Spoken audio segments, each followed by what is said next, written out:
So welcome everybody. Thank you for being with us today. Today, Camden Council and Service New South Wales are presenting the Roadmap to Reopening for Business webinar.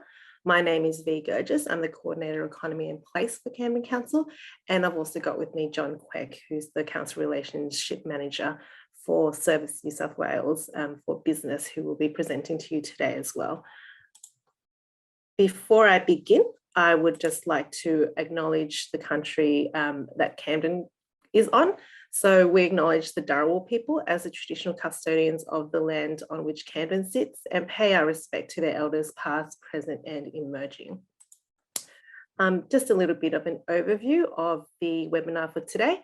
I'll just do a very quick welcome to you all, and then John will present from Service New South Wales for Business, and then we'll have a Q&A session at the end. Bit of housekeeping, as I said before, the webinar is being recorded. All attendees are muted, and then we will have a Q&A. We have a Q&A pop-out box at the moment. So if you go below on your screen at the bottom, you'll see it. You can pop out. And if you have any questions as we go through the presentation, please feel free to put them into that pop-out box. We've got somebody answering the questions as you go, but also we will be reviewing those questions and we'll be asking them in the Q&A session at the end.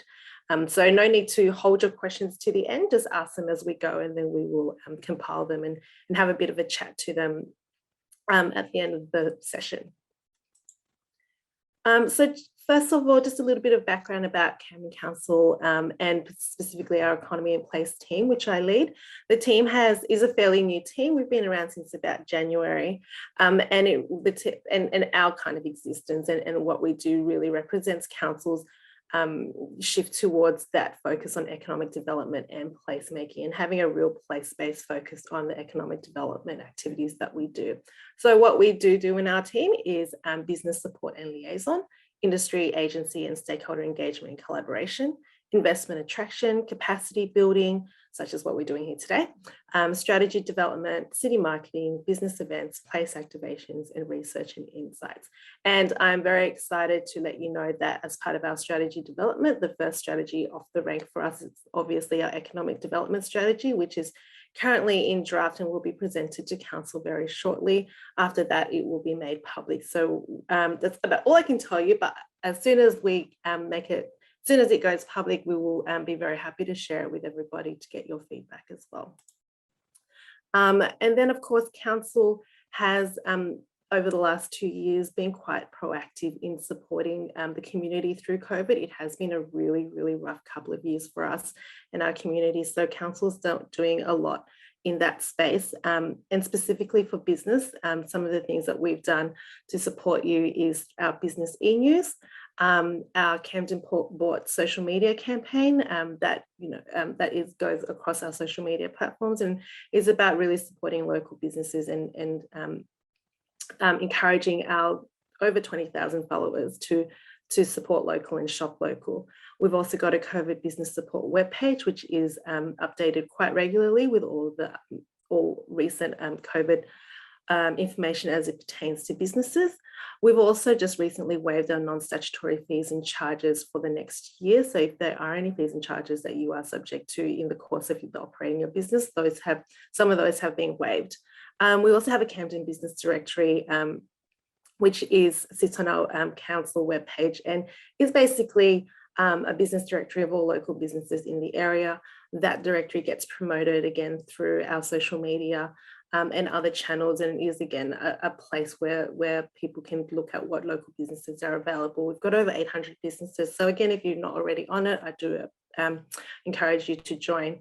The business impact survey. So we really do want to know how your business has been impacted during COVID. And so a recent survey that we did asked those questions and how we can help you. And we've used the contents and the responses from that survey to curate the contents of the information that you're getting today. And also our outdoor dining policy. Council's newly adopted outdoor dining policy has waived all the fees associated with that and has a really great application process, which I can attest to because I've worked with a lot of businesses to go through it, and it is quite an easy process. And then, of course, Council's COVID-19 community support package is a multi-million-dollar package. over $100 million package that will be rolled out over the next 4 years to really support this business and community to bounce back and to recover. So within that huge community support package, there was a lot for businesses as well, including grants of over $500,000 to businesses, cultural activation grants that are currently being finalised, strengthening of our local procurement policy to really put local procurement and local suppliers at the forefront of that, and then also a program of events and activations. So without further ado, I'd like to bring John Queck in to take you through the information from Service New South Wales for Business. And just a reminder to please put in your questions in the Q&A panel, and then we can get to them at the end. Thanks, John. Thank you, V, and thank you for that introduction. And I want to extend a very warm welcome to all the participants for taking time in your day to attend. I hope that the information that I provide is of use and benefit to you. I also want to thank Camden Council for having the initiative to put these webinars on. I, as a council relationship manager for Service New South Wales for Business, I oversee a very large area of New South Wales, the Metro South region, taking in over 20 councils, starting with the eastern suburbs and the Sydney CBD, extending all the way down to the Shoalhaven and across west to Burwood and Strathfield, and again down through to the Southern Highlands, encompassing Campbelltown, Wallandilly, Camden, and Windsor Carriby. So a very large area with approximately 300 plus small businesses in that area, and we are here to support. So to take you through today what we're going to discuss, we're going to talk about Service New South Wales for Business and what we have to offer for business. So Service New South Wales for Business actually started about 3 years ago as Easy to Do Business, and it was a very small team established alongside the Service New South Wales, which is there to support individuals, but Easy to Do Business was established to help small business. It's now changed to Service New South Wales for Business, and we've expanded over those 3 years from a small customer base of about 50 business customers to now more than 240, 300,000 plus customers that we are helping through our business concierge service. So what is Service New South Wales for Business? We're here to make it easier for businesses by connecting them to the information and the resources and the people that are there to help if they need to start, run, adapt, recover and prosper here in New South Wales. Our mission or our goal is to become the one front door for businesses to access those government services, information and financial support, which was scattered across various agencies. In the past, businesses would have to engage and literally tell their story to a number of agencies, whether it be liquor and gaming, fair trading, and so forth. And it'd be time consuming and difficult. Whereas now we manage a lot of those customer service functions through Service New South Wales for Business. We provide a whole range of digital tools to make it easier for businesses who are time poor, who can't visit a service centre, to actually transact with government, renew licences, obtain licences, etc., through digital channels. We also provide a 24-hour telephone support service through our general line, where you can then be put through or book a call through a business concierge. Further to that, I manage a team in the Metro South of over 20 business concierges, and across the state there are 6 regions, so each having about 20 business concierges, and those teams have expanded quite rapidly, particularly over the last few months. And the idea is that the business concierges at the moment are manning the phones and taking inquiries and talking about the grants and helping businesses apply for those grants. But moving forward, those business concierges will be available for over the phone support, but also being out on the street and walking and partnering with councils and business chambers to actually connect with businesses by appointment, but also just visiting and popping in and meeting businesses and understanding what their needs are. We provide information on services that are provided both from a local, state and federal government level.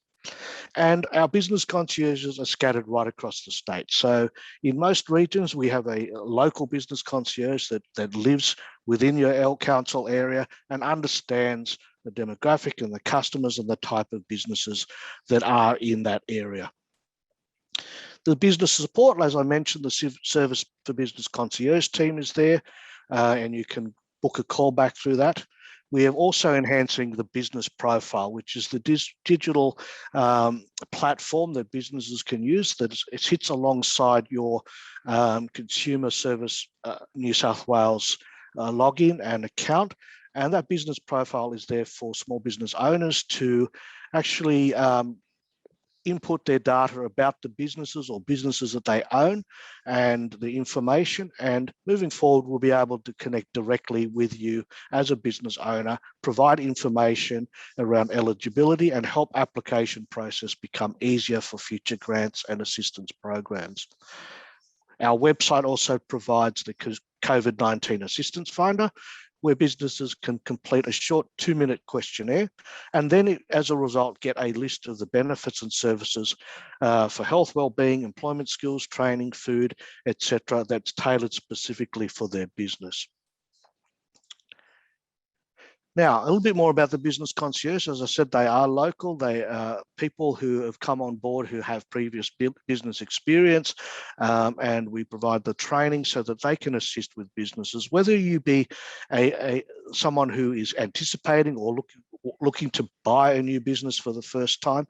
The business concierge is there to help make it easy and provide the information and provide you with the guidance on everything from selecting the appropriate business entity, either a sole trader, private company, partnership, etc., registering your ABN, understanding your GST and tax obligations, understanding what you need to do to employ people, and understanding the specific industry requirements for the type of business that you are looking to purchase or to establish. And you'll connect with that business concierge that's assigned to you on a local level, and they will continue with you through that customer journey from beginning to end.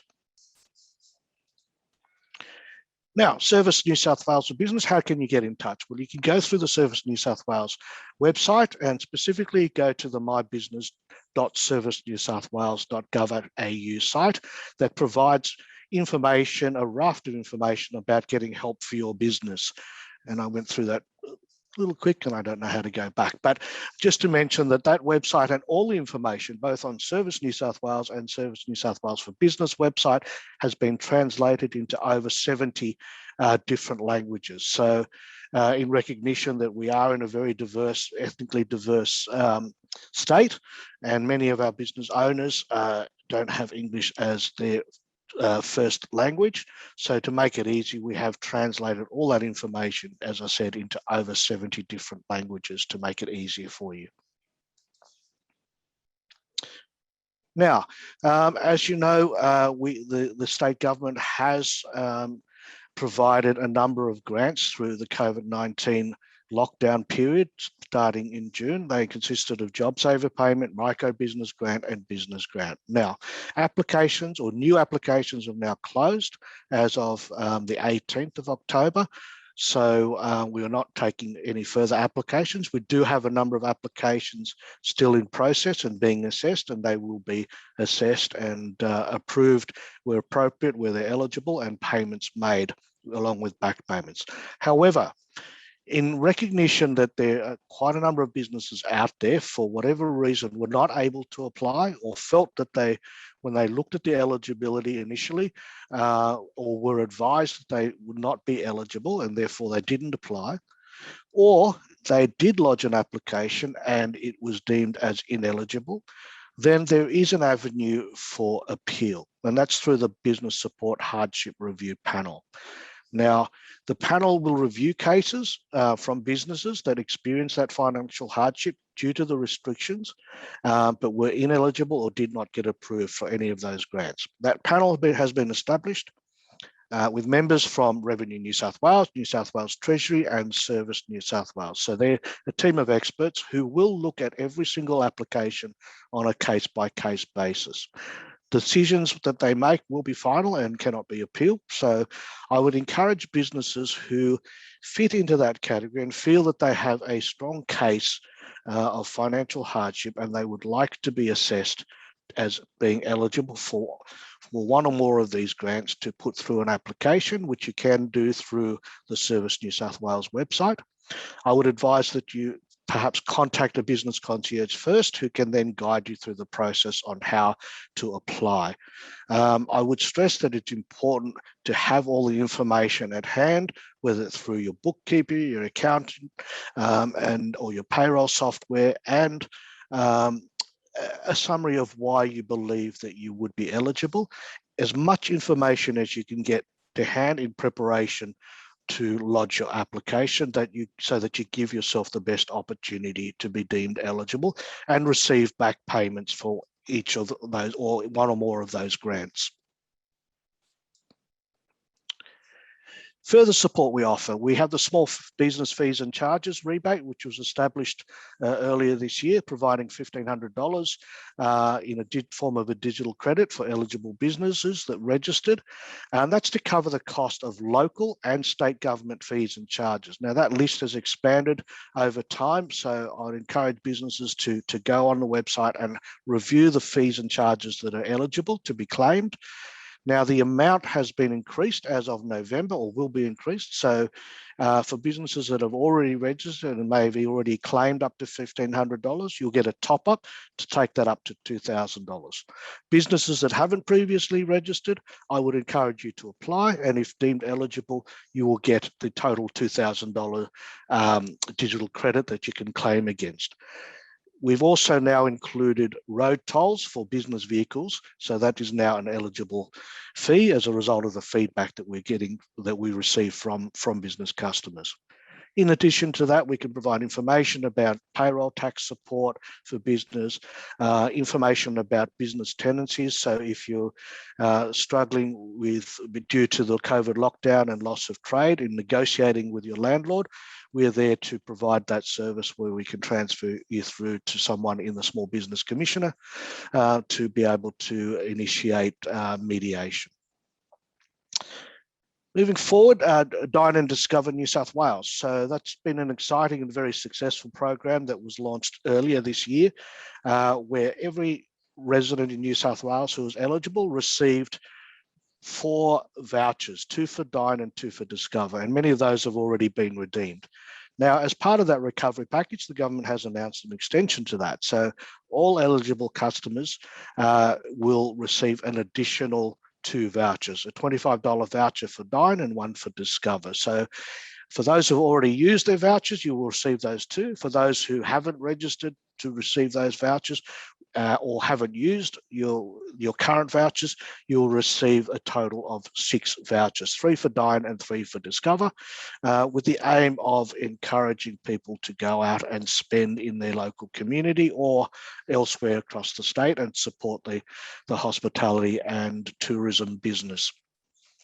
So I would encourage for businesses to register. If you haven't, it's a very simple process. Information is available on the website on a step-by-step process for doing that. And for any residents who haven't applied, to also go and get those vouchers to spend. And I would encourage you to spend them in the Camden area. The Alfresco Restart Package, that's been recently announced by the Premier and the government. It consists of two parts. One is for council, and that's providing funding for councils of up to $500,000 to help fund their initiatives to roll out the extension of outdoor dining in areas, public areas, or whether it be car parks, laneways, etc. And to help with them in terms of relaxing of the outdoor dining planning rules to allow pubs, small bars, etc., to implement that outdoor dining and alfresco dining in those public spaces. As for businesses, the hospitality business can apply for funds or grants of up to $5,000, again, to help bear the cost of getting that the outdoor dining venture and expansion into a park or public space off the ground. And all of this is designed to really bolster that recovery and kickstart and drive momentum to hopefully to a point where we'll never go back to lockdowns, and that will just continue to build and grow the economy in the small business space. Right, so before I go into QR code, there's also been an announcement this morning by the Premier. I don't have a lot of information as yet, but I understand that it will kickstart in March of next year, and that is the Stay and Rediscover program. That is going to be launched as a pilot, but then expanded in March after the Christmas New Year period to all of New South Wales for the accommodation and tourism sector. And once again, all New South Wales residents who are eligible will receive a $50 voucher that they could redeem at registered accommodation and tourism venues right across the state. So that's an exciting initiative, and more information to come on that. In addition to that, it's been announced that we'll have the stock guarantee grant, which will be available in the event that businesses, both hospitality and retail across the state, if due to a public health order being declared and a local area being deemed and put into lockdown, hence those businesses need to shut, the stock guarantee fund will be available post that January period, where businesses who can claim up to $20,000 to cover the cost of perishable goods that have been lost as a result of that lockdown. For non-perishable goods, it's a smaller amount. I believe it's $5,000. Again, we don't have a lot of information on that yet, but please watch this space. Now, QR codes have now been well and truly adopted across most of the state prior to the Delta restriction and the lockdown. But again, this is going to be an ongoing tool for businesses to assist with contact tracing, even with vaccination rates going to the 80 and 90%. So everyone who visits your business will be able to check in using the Service New South Wales app or the web form. And it's important that businesses police that, and that you have some method of ensuring that your customers and staff use the QR code to check in. More information on registering that and adopting that is on the website. Exciting progress in terms of proof of vaccination. So it is now you can now link that digital certificate and proof of vaccination to your Service New South Wales app, so that when you go to check in using the QR code, it will also bring up proof of vaccination if it has been linked through your MyGov or Medicare app, and it will show to the business owner who's checking that you have proof of that double vaccination. So again, information around that is available on our website.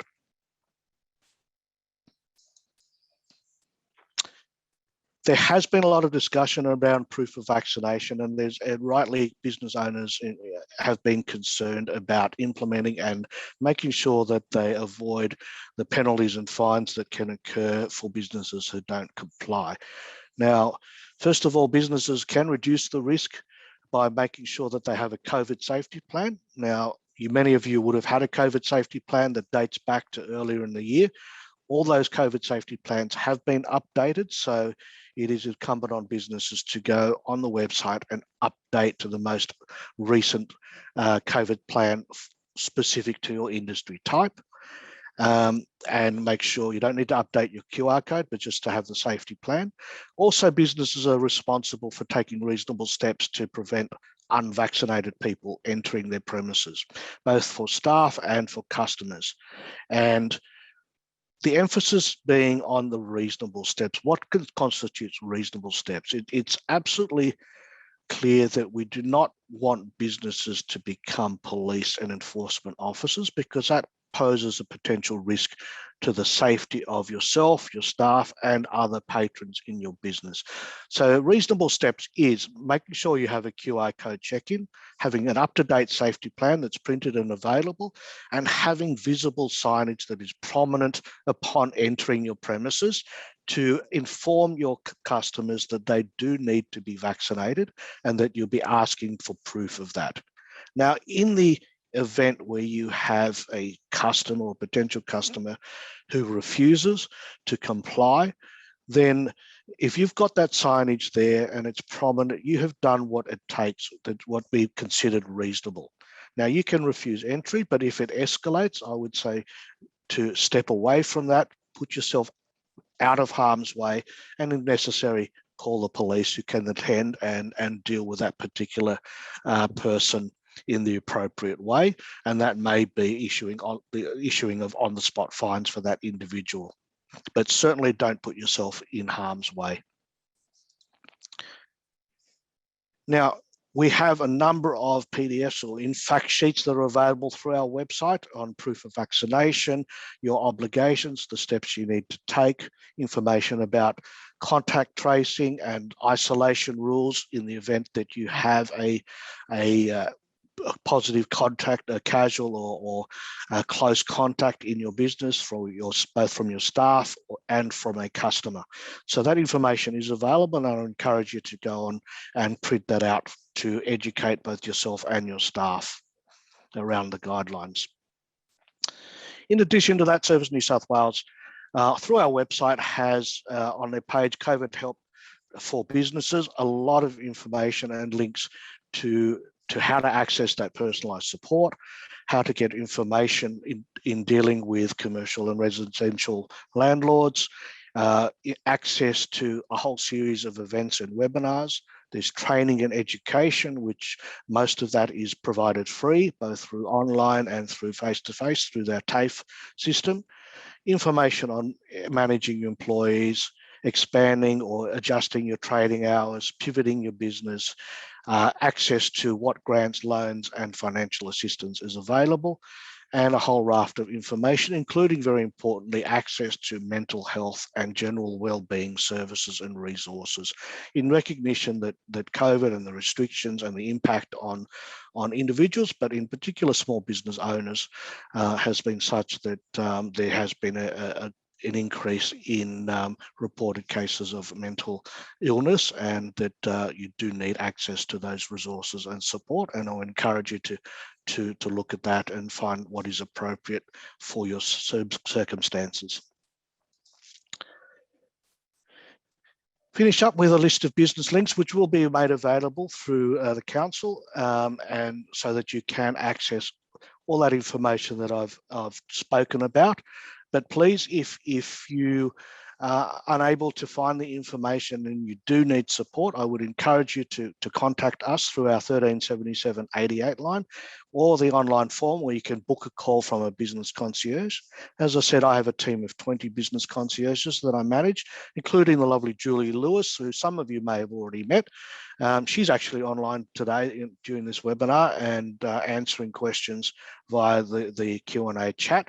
And she is here to support, and most likely, if you were to book a call for a business concierge, you would get the attention of Julie, who will be very quick in responding and will be highly skilled, or is highly skilled in being able to answer your questions and point you in the right direction.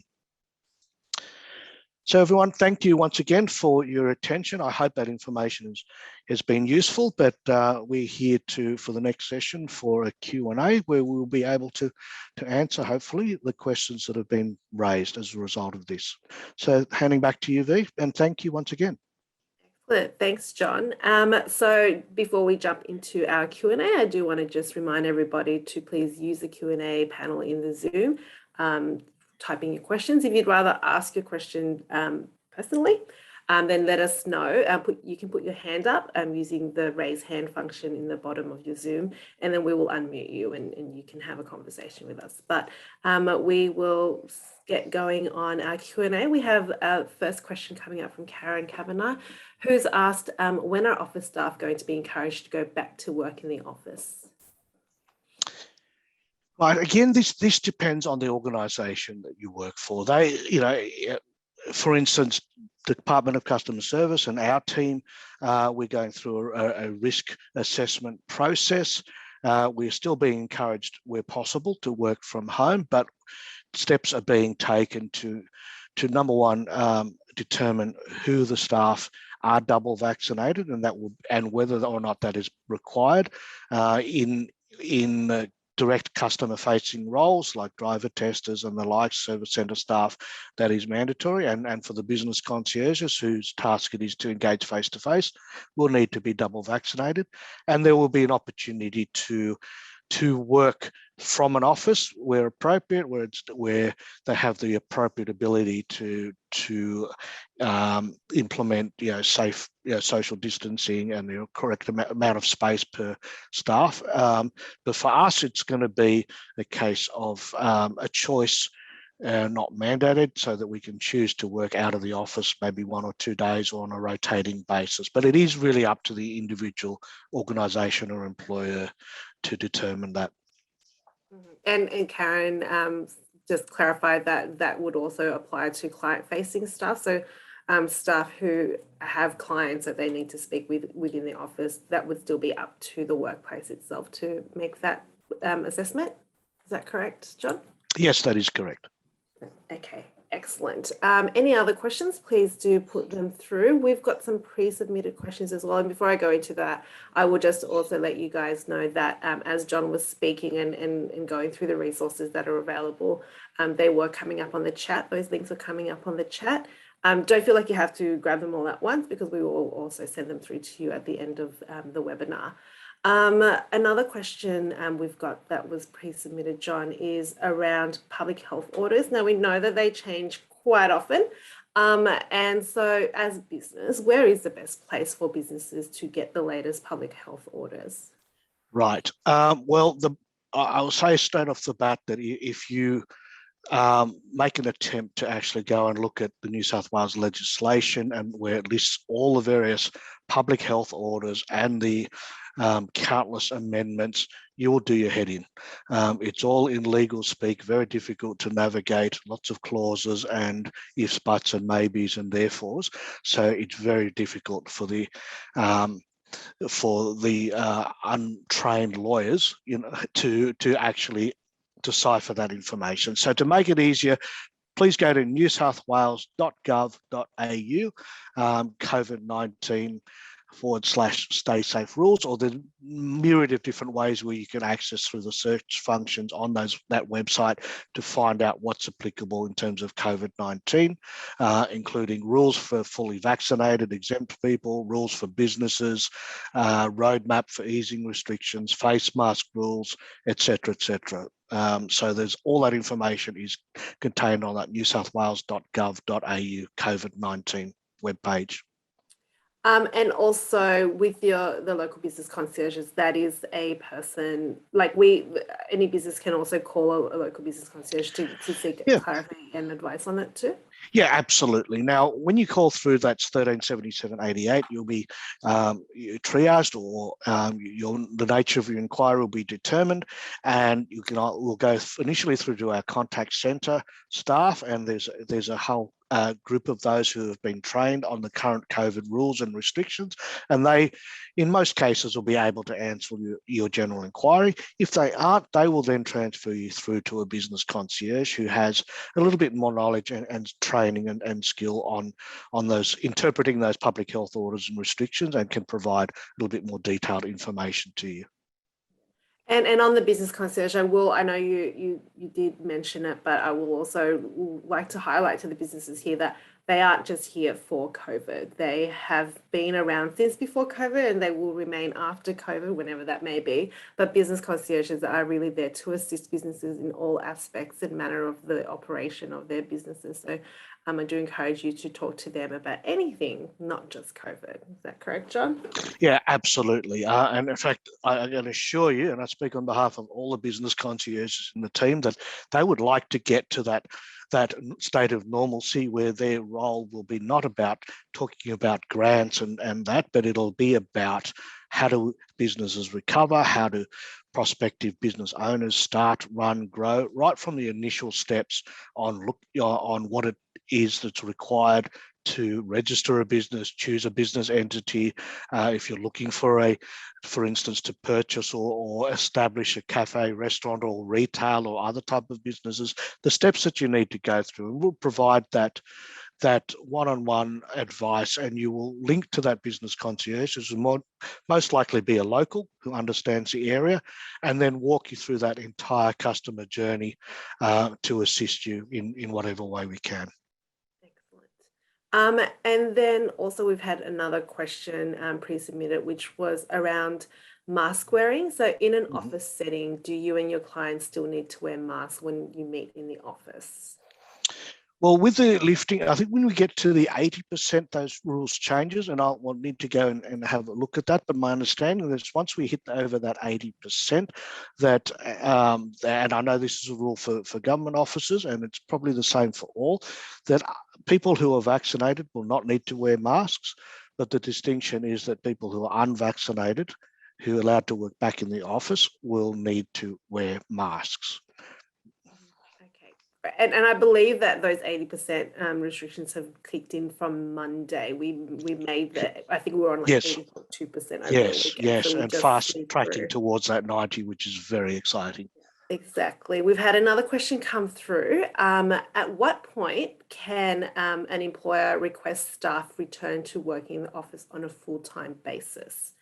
And then in addition to that, if a staff member is not vaccinated, when can we consider them not attending their workplace? Okay, so the first part of that question, when can a business, well, at the moment under the current rules, it's they can allow staff to go back, again, depending on their vaccination status and the policy they want to adopt, but they aren't required under the legislation to force people to work from home, so to actually encourage people to come back. I guess it's a little bit unclear as to, I guess, use of the word force or demand that staff come back. But again,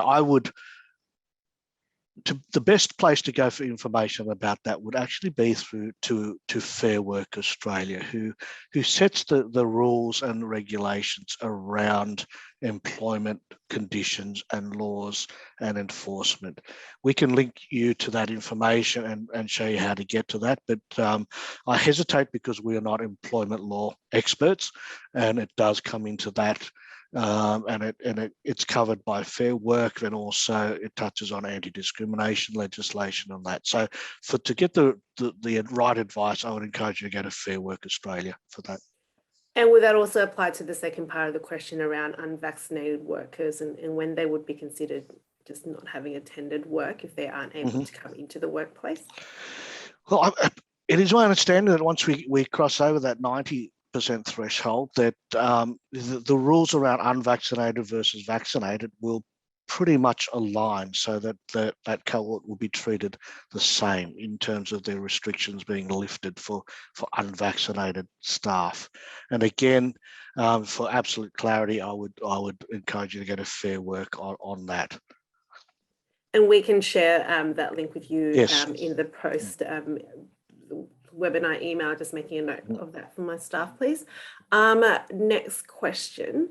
So applications for JobSaver have closed, as we've talked about, but I believe that the payments are still coming through. So when will the payments for JobSaver end, and how long does a business need to keep applying to check their eligibility and continue to receive the payments? Right.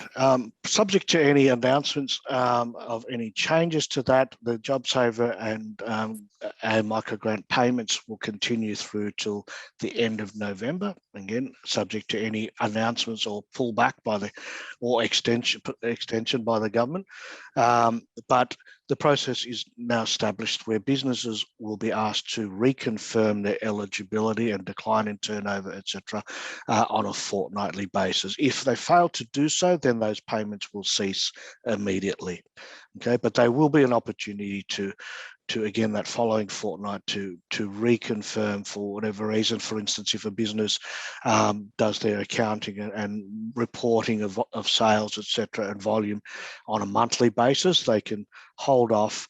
Their payments would cease, but on that second occasion, for that second fortnight, confirm for both, and then they would receive payment for both those eligible periods. Excellent. And just as a personal comment, as public servants and government agencies, we don't usually get good feedback. So I'm going to provide you with some good personal feedback. My parents own a small business, and through that kind of really insane period, I had to go through and go through that process of applying for both the business grant and the JobSaver grant for them. I know my experience wasn't that of everybody else's, but I actually had a really good experience. It was very easy to go through that process and to do those applications. The requirements around that application process was quite simple, and I can imagine for somebody who is under quite a lot of stress and pressure with their business, I can imagine that it was very helpful for them to go through quite a seamless and easy process, and also the process of rechecking and re-clarifying your eligibility as well. So kudos to the state government. You don't always get it, but kudos this time for getting it right. Look, and thanks for that. And it's good to hear a good news story. And look, and that would be the case for, I'd say, the majority of people or businesses that applied. However, recognizing that particularly when these grants had to be stood up for the first time in history, where 3 grants have had to be stood up and made available in a very short period of time in response to the restrictions and recognition of the pain and suffering and financial burden that businesses faced. There were some teething problems, and even to this day, there's a host of applications that have been delayed or still being processed for whatever reason. They are being looked at, and there's been resources added to expedite the assessment and get the money out as quickly as possible. But we do recognise there has been long wait times on the phones, and that is adding to the pain and suffering. But we are doing everything we possibly can in the background to make that thing, to finalise those and get those payments out where possible. And I guess on that, it would be probably pertinent to just reiterate the hardship review as well. So anybody who did experience any difficulties with getting the grants the first time around, do you want to just reiterate the hardship review process? Yeah, absolutely. And again, that's for those 3 grants: micro business, JobSaver, and business grants. If you weren't able to apply for extenuating circumstances, and when I say that, it's because you're in such a state, or you weren't able to apply, you're suffering illness or hardship that made it impossible, not that you just forgot or didn't bother, or you did apply and were declined, and based on the information you provided, but you feel that you have a very strong case or extenuating circumstances that is due for consideration, then you can go through that hardship review application and have as much information, supporting evidence, documentation to support your case when it's put forward, so that it can be reviewed by the panel. Excellent, thank you. I've just got a few more questions, but if anybody else in the any other attendees have questions, please do put them in the Q&A or raise your hand. The next question we've got is, now that we have eased restrictions, what happens if a business becomes a site where a COVID positive person or a close contact has entered? What does that business need to do? Well, the business needs to follow the guidelines, and the guidelines for that is, and I'm just bringing them up there, so I'm just having a look here. So the business needs to you need to be ensuring that your staff and your customers are checking in using the QR code, because that information goes directly to the Department of Health. They're responsible for contact tracing.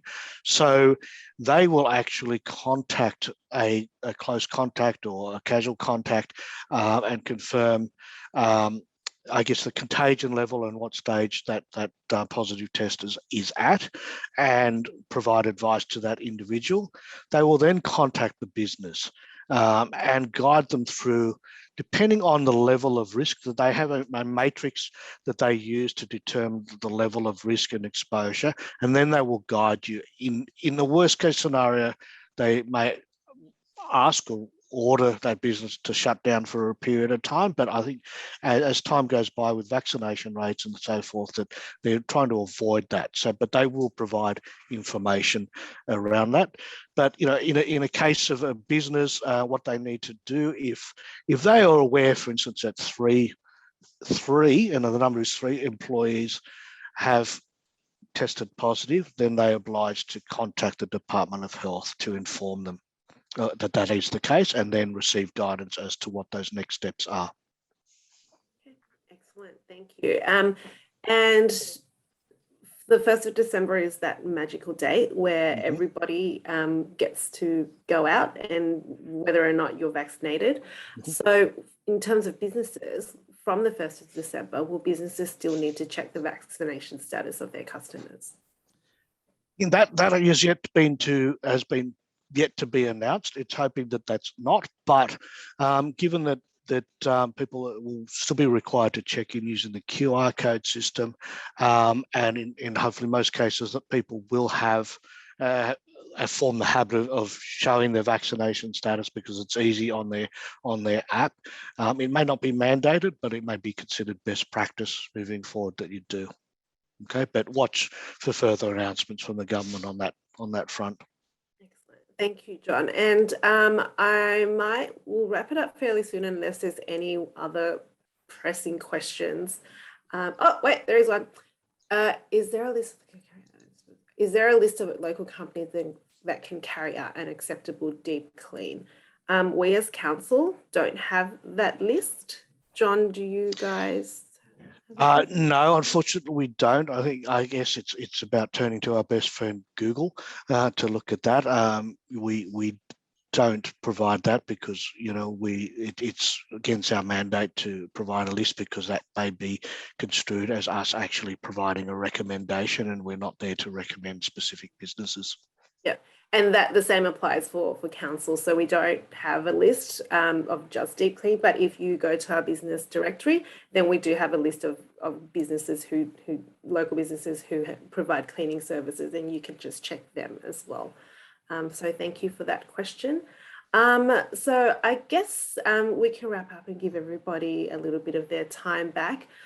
Just in wrapping up, I would just like to thank everybody on the call for your attendance. Thank you for coming, and also for your great questions. And also I'd like to thank John for your time, John and Julie from Service New South Wales. We really do appreciate you being here and being available, not just today, but all the time for the businesses of Camden.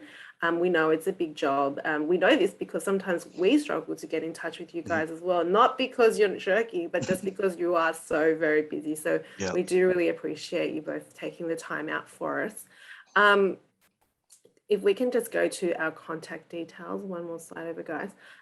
So just up here, we've got contact details. So as long with Service New South Wales for Business, Camden Council is also here to assist you. We have a really great relationship, as you can tell by this amazing banter, with Service New South Wales for Business. So we work in tandem to support our local businesses. So both of our contact details are there. If you have any questions for us, please feel free to contact us at any time. I would also encourage you to sign up to our business e-news if you haven't already. And that's where we do provide and share that information that comes through from Service New South Wales and also from the Australian government and a range of other agencies that is quite pertinent for businesses, not just on COVID, but just, in general for running your business. So there are our details.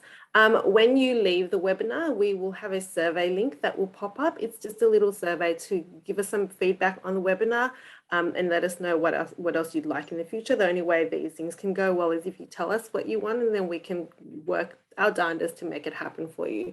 So it will only take you a couple of minutes, but we really would appreciate the feedback. And then, of course, after the webinar, we will send out a post-webinar email, which has all of the links that will be shared today, along with the recording as well, in case we were so riveting that you want to go back and watch it again, or more likely share it with your friends. So unless there's anything final, no, I would like to just wish everybody a happy day, all the best in your businesses. And thank you again to you, John. And if there is anything, please do contact us again.